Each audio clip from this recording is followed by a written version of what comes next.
Olá, terceira série do ensino médio, tudo bem com vocês? Pessoal, para a aula de hoje, dando continuidade aqui ao nosso estudo sobre botânica, nós vamos falar sobre órgãos vegetativos. Os órgãos vegetativos, gente, é quando a gente pensa em órgãos, imagine o seguinte: todo organismo vivo vai possuir células. As células elas podem se juntar para formar os tecidos. Os tecidos com funções diferentes acabam formando os órgãos. Isso vale para o corpo humano, assim como vale também para as plantas. E aí você fala o seguinte, tá, e como é que eu vou saber quais são os órgãos vegetativos da planta? São aquilo que a gente olha e sabe que aquilo é um vegetal. Então, é o caule, a folha e a raiz. Esses três, principalmente, se você olhar, você vai saber que aquilo é um vegetal e não uma pessoa.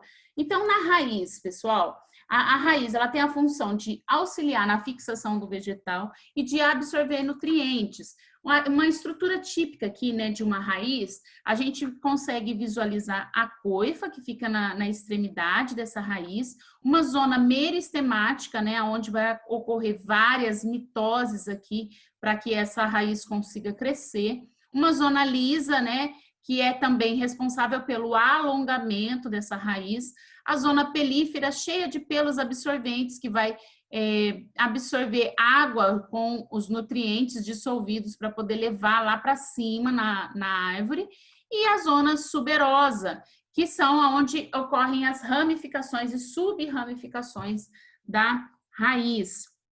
Então, cada região dessa daqui tem uma função específica da raiz, que são funções que tem a ver com a zona, né? Aqui, lógico, eu coloquei uma raiz de uma eudicotiledônea, porque a raiz das monocotiledôneas, como a gente já viu na aula passada, é uma raiz fasciculada, ela não tem um eixo principal. Agora, como eu estou falando de plantas eudicotiledôneas, ela tem uma estrutura primária e também uma estrutura secundária. A estrutura primária aqui da raiz, né, se for uma planta que é uma monocotiledônea, ela vai ter apenas essa estrutura primária aqui, que ela é uniceriada, são as células justapostas, né, sem espaço, ela é desprovida de estômatos, a cutícula normalmente é delgada, isso na raiz, tá? E ocorre a presença de pelos absorventes, tá? Agora, se for uma planta, uma eudicotiledônea, que geralmente elas são de grande porte, seria impossível essa planta conseguir crescer se ela ficasse apenas na estrutura primária. Ela acaba precisando se diferenciar para uma estrutura secundária para que ela cresça para fora e dê maior sustentação a essa planta, que é uma planta de maior porte. Então, se for uma monocotiledônea, ela vai ter só essa raiz principal aqui do desenho, do lado esquerdo. Agora, se for uma planta que é uma eudicotiledônea, ela vai ter a formação dessa segunda parte da raiz. E aí, daqui a pouquinho, eu vou voltar e falar o que é cada uma dessas estruturas. Só para vocês entenderem que ela vai precisar crescer para dar maior sustentação. Ela não consegue crescer se ela tiver apenas aquela estrutura primária, tá? Existem algumas adaptações aí às raízes, aos tipos de raízes. Nós temos as raízes tuberosas, que são raízes que vão armazenar material de reserva formando os tubérculos. Então, eu dei o exemplo aí da beterraba, da cenoura, do inhame, né? Ou mesmo da mandioca. Todas essas são raízes tuberosas. Temos as raízes aéreas, né, que são tabulares, elas se assemelham a tábuas e têm a função de dar equilíbrio, que é essas que ficam para o lado de fora da terra. Temos raízes escora, aqui eu coloquei o exemplo do milho, são raízes que vão partir do caule e não da raiz. A raiz vai estar dentro do solo, então aonde ela está saindo, ela está saindo do caule para aumentar essa capacidade de sustentação. Temos também raízes respiratórias, que ela aparece mais em plantas de regiões alagadas, né? E ela tem uma função de auxiliar no processo respiratório da planta, porque acaba que as raízes crescem verticalmente para fora da água e elas possuem pequenos furos que permitem a entrada do oxigênio do ar, porque a planta ela não realiza apenas fotossíntese, ela também vai realizar o processo de respiração. Então, ela precisa do oxigênio para respirar e ela tem essa adaptação de sair para o lado de fora, já que ela não tem a capacidade de absorver o oxigênio dissolvido na água, tá? Temos as raízes sugadoras, que é uma raiz típica de parasitas, ela é bem fininha e ela consegue entrar dentro do caule, atingindo os vasos liberianos ou o floema, que é pelo floema que vai percorrer a seiva elaborada, já que essa planta ela não realiza fotossíntese. Então, eu dei o exemplo aqui do cipó chumbo. Uma coisa interessante é que esse cipó chumbo, ele também tem uma característica de se tornar uma raiz estrangulante, porque como ele vai envolver esse caule para ele conseguir adentrar, furar dentro do caule até chegar ao floema, acaba que ele fica em volta do caule ali e estrangulando. Esse caule não vai conseguir ter um crescimento e acaba sendo estrangulado por esse parasita, tá? Então, esses daí são os tipos de raízes. E quanto ao caule, a próxima estrutura, o próximo órgão vegetativo, o caule, ele é o eixo da planta. É aquilo que a gente consegue ver e saber que se a planta vai ser de grande porte, ela precisa ter um caule maior. Se ela não é tão grande assim, o caule dela pode ser menor. Ela comunica raízes e folhas por meio dos vasos lenhosos liberianos, né, que são xilema e floema, conduz seiva elaborada e bruta e oferece sustentação. Então, a gente acabou de falar sobre crescimento primário e crescimento secundário. O crescimento primário, ele vai acontecer até as monocotiledôneas. Então, as monocotiledôneas, elas não são, apesar de serem plantas assim, relativamente de grande porte, elas não ficam tão grandes. Então, o caule delas não é tão largo. O caule, por exemplo, de plantas eudicotiledôneas são maiores. Você já deve ter visto aquela imagem que a gente vê um caule e os anéisinhos desse caule. Então, quando a gente vê daquela maneira lá, é de uma planta, de uma eudicotiledônea, que vai ter um crescimento secundário. Então, como ela depende desse crescimento. Tá, e como que isso acontece? Olha só, imagina que você está olhando dessa maneira. Então, eu peguei o caule, cortei esse caule e estou virando ele assim, aumentando para a gente conseguir enxergar. Se for uma planta apenas de crescimento primário, perceba que ela vai até esse segundo desenho aqui, tá? Então, ela tem essa partezinha, esse pedacinho em azul aqui, que a gente chama de o xilema, né? Que seria um xilema primário. Essa partezinha, um rosa, um vermelhinho mais escuro, seria o floema. E esse risquinho rosa entre um e outro é o que a gente chama de procâmbio, que faz essa separação. Então, até aqui é o crescimento de meristema primário daquela planta. Se caso essa planta ainda precise crescer mais para poder dar uma estrutura maior de crescimento, né, para a planta poder atingir, né, o grande porte, o que vai acontecer? Esse procâmbio aqui, ó, ele vai se desenvolver e vai formar o câmbio. Quando fica entre um e outro, a gente chama de câmbio interfascicular. E quando ele passa bem no floema e no xilema aqui, é chamado de câmbio fascicular. Ele começa a se desenvolver por aqui, a partir daqui. E aí, do lado de fora, né? De fora para dentro agora, se forma o felogênio, que é a casca da planta, né? A casca daquele caule. Um floema primário aqui do lado de fora, que é esse mesmo floema que estava na estrutura anterior, ele foi sendo jogado para fora, tá? Esse câmbio aqui, ele vai se tornar o câmbio vascular. O xilema primário, esse pedacinho em azul, ele foi entrando mais para dentro e foi formando um xilema secundário aqui em volta, tá? O floema secundário é essa partezinha rosa. Então, se você olhar de fora para dentro, temos o felogênio, temos uma camada aqui de tecido de preenchimento. Aí nós temos o floema, que é esses pontinhos rosa mais escuro, que é o floema primário. O floema secundário, que se formou em forma de anel. Esse risquinho fininho aqui, amarelo, seria o câmbio vascular.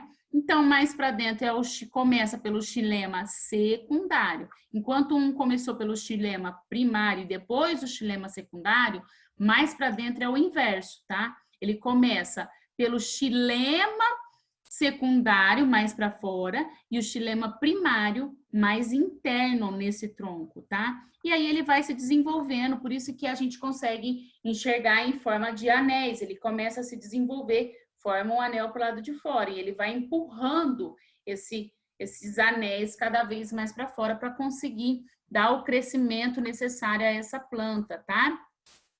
E quais são os tipos de caule? Nós temos caules aéreos, que é o que a gente mais conhece, né? Que ele, a gente consegue ver ele na maioria das frutas, né? Das árvores frutíferas e de árvores de madeireira também. Temos os caules do tipo estipe, presente nos coqueiros, né? Geralmente eles são eretos, não ramificados, e em cima é onde sai o tufo de folhas. Cada vez que ele vai crescendo, ele vai jogando esse tufo de folhas lá para a região mais extrema, né, mais apical da árvore. Temos o tipo de caule que é o de haste, presente, por exemplo, na couve, na salsa, no agrião. Esse tipo de caule aqui é presente em plantas pequenas, porque ele é um caule frágil, então por isso que essa planta ela não consegue atingir o grande porte. Eu coloquei até um risquinho aqui, ó, todos esses três aqui que eu falei, são caules que ficam para o lado de fora do solo. Existem dois tipos que ocorrem para dentro do solo, que é o do tipo rizoma, que aparece no gengibre, na batata inglesa, que é a batata comum que a gente come. Eles são acumuladores de reservas nutritivas e se diferenciam porque nas raízes eles apresentam gemas laterais. Então, o caule ele cresce na vertical e desse caule é que desenvolve as outras estruturas da planta. E o último tipo de caule é do tipo bulbo, que podem ser de 3 tipos, tá? Tonificados, escamosos e cheios. Esse tipo de caule aqui é o que aparece, por exemplo, na cebola, no alho poró. Essa parte que a gente se alimenta aqui é o caule da planta, tá? E eles vão possuir folhas que acumulam nutrientes. Na cebola, tanto é que se você deixar uma cebola envelhecer na geladeira, ela vai começar a crescer as raízes aqui embaixo, e se você pegar apenas esse pedacinho e plantar, nasce uma nova cebola, porque você está dando esse desenvolvimento para a cebola, tá? E por último, um último tipo aí de caule, são os caules aquáticos, que é o que acontece na Vitória Régia, no aguapé. Eles se desenvolvem dentro da água e armazenam ar para flutuar e respirar. Em geral, eles são tenros e aclorofilados. Aclorofilado significa que ele não tem clorofila, certo? Então, esses são os tipos de caule. E o último órgão vegetativo é a folha. A folha, pensou em folha, realizar fotossíntese. Primeira função principal aqui da planta é na folha, realizar fotossíntese. E além dele participar também dos processos de respiração, gutação e transpiração, através da abertura e fechamento de estômatos. E eu já vou explicar a respeito disso. Olha só essa imagem, né? Então, essa regiãozinha aqui mais externa, é como se eu pegasse uma folha, isso daqui, e olhasse ela pela lateral aumentada. A epiderme é a parte mais externa da folha. Nós temos aqui no meio o mesófilo e a presença dos estômatos. Os estômatos, como que ocorre a abertura e fechamento dos estômatos? Por conta da concentração de potássio. Então, quando esse estômato, ele perde o potássio para o lado de fora, ele vai ficando murcho. Então, se ele está perdendo potássio, ele fica murcho, ele fecha o estômago. Se começa a entrar potássio, entra água também, e ele incha, e é na onde abre os estômatos. E olha só que interessante, né? O processo de gutação que eu falei para vocês, que não tem nada a ver com transpiração, a gutação seria o processo de...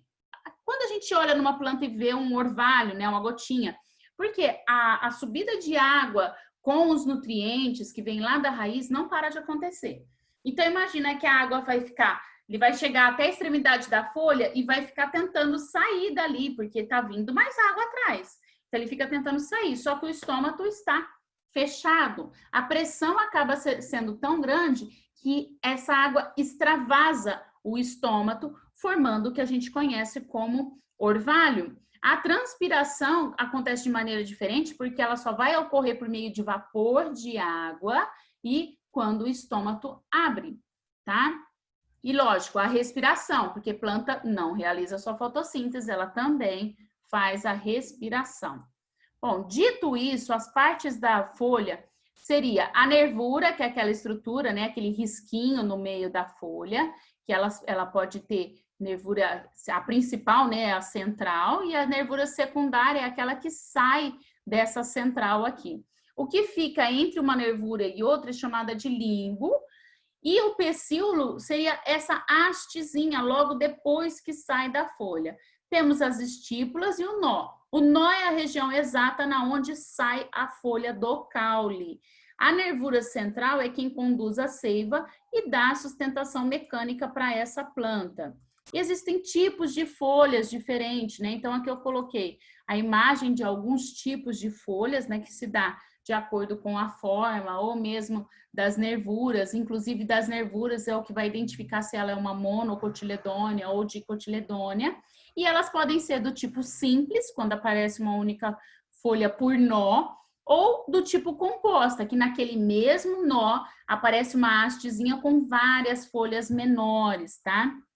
Então, esses daí são os tipos de folhas. E existem adaptações às folhas.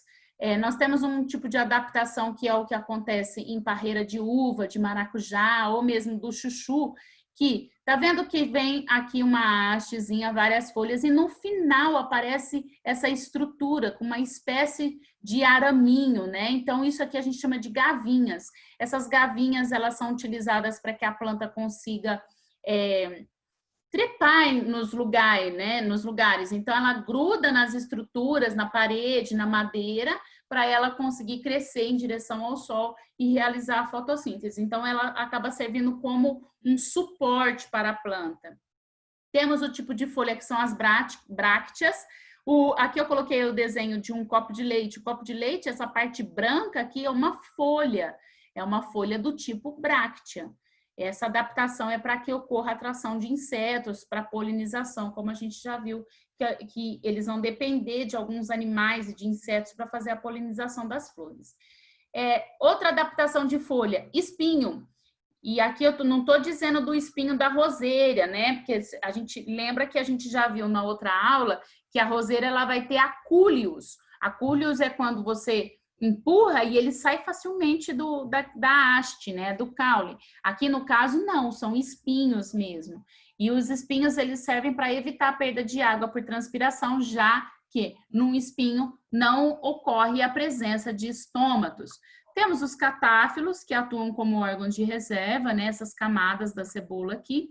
E temos aqui também um outro tipo de folha que vai aparecer em plantas carnívoras, que tem a função de capturar e digerir pequenos animais. Então, ela faz esse processo aqui para poder absorver os nutrientes presentes nesses pequenos animais, pequenos insetos, tá? Eu separei aqui para vocês um exercício, que é o exercício da página 48, que ele diz o seguinte: o esquema abaixo representa um corte transversal de folha. Você fala assim, nossa, mas é difícil, né? Como que eu vou saber o nome de tudo isso daqui? Tem que saber.